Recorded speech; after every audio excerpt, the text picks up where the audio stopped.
চালকের অসাবধানতায় পুকুরের মধ্যে পড়ে গেল বিপুল পরিমাণ কয়লা বোঝাই আস্ত একখানি ট্রাক। সোমবার রাতে দুর্ঘটনা ঘটেছে পশ্চিম বর্ধমান জেলার জামুরিয়া ব্লকের তালতোড় গ্রামে। স্থানীয় সূত্রের খবর, বর্ষায় গ্রামের রাস্তাটির অবস্থা অত্যন্ত শোচনীয়। প্রতিদিন সেই রাস্তার উপর দিয়ে কয়লা বালি বোঝাই শত শত ট্রাক ডাম্পার চলতে থাকায় সেটির অবস্থা আরো করুণ। সোমবার রাতে সরু ওই রাস্তাটি দিয়ে কয়লা বোঝাই একটি ট্রাক আসার সময় হঠাৎই পাল্টি খেয়ে পুকুরে গিয়ে পড়ে। ভাগ্যক্রমে ট্রাকটির চালক ও খালাসি প্রাণে রক্ষা পান। স্থানীয় বাসিন্দা জনার্দন গোস্বামী বলেন, অনবরত ভারী যানবাহন চলাচল করতে থাকায় এমনিতেই গ্রামের রাস্তার হাত খুবই খারাপ।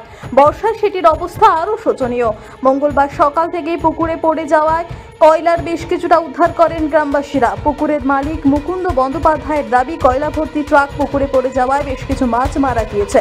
তার জন্য উপযুক্ত ক্ষতিপূরণ দাবি করেন মুকুন্দবাবু। তবে কয়লা বা ট্রাকের মালিকের কাউকেই এদিন দুর্ঘটনাস্থলে দেখা যায়নি।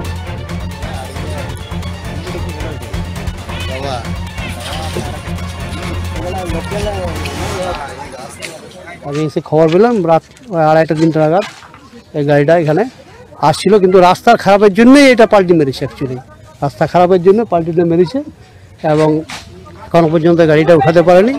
3:30টার সময় এটা রাস্তা দিয়ে যাচ্ছিল, রাস্তা খারাপের জন্য পাল্টি মেরে দিয়েছে। লোড ছিল কয়লার লোড। এই জায়গাটা অনেকদিন ধরে গর্ত হয়ে আছে, 1.5 ফুট গর্ত। প্রচণ্ড লোডের গাড়ি চলে, 70 টন 75 টন মাল এই রাস্তা দিয়ে যাওয়া আসা করে।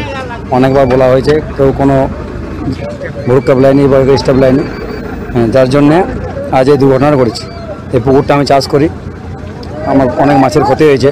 সমস্ত মাছ সকালে ভেসে গিয়েছে, আমার ভিডিও আর করা আছে। আমি চাইবো যাতে আমারও কিছু ক্ষতিপূরণ পাওয়া যায়। এটা ন্যাচারাল ছিল, ন্যাচারাল হার্ড ন্যাচারালটা না, কোয়ালিটি না। এটা ফ্যাক্টরি যায়, কী হয় বলতে না, বড় বড় ফ্যাক্টরিতে যায়, গেলো কী হয় বলতে, এটা চুগলাতে। জামুরিয়া থেকে নিজস্ব প্রতিনিধির রিপোর্ট, টিভি নিউজ পেন। সবার আগে খবরের আপডেট পাওয়ার জন্য সাবস্ক্রাইব করুন আমাদের ইউটিউব চ্যানেল এবং ক্লিক করুন বেল নোটিফিকেশন আইকনে।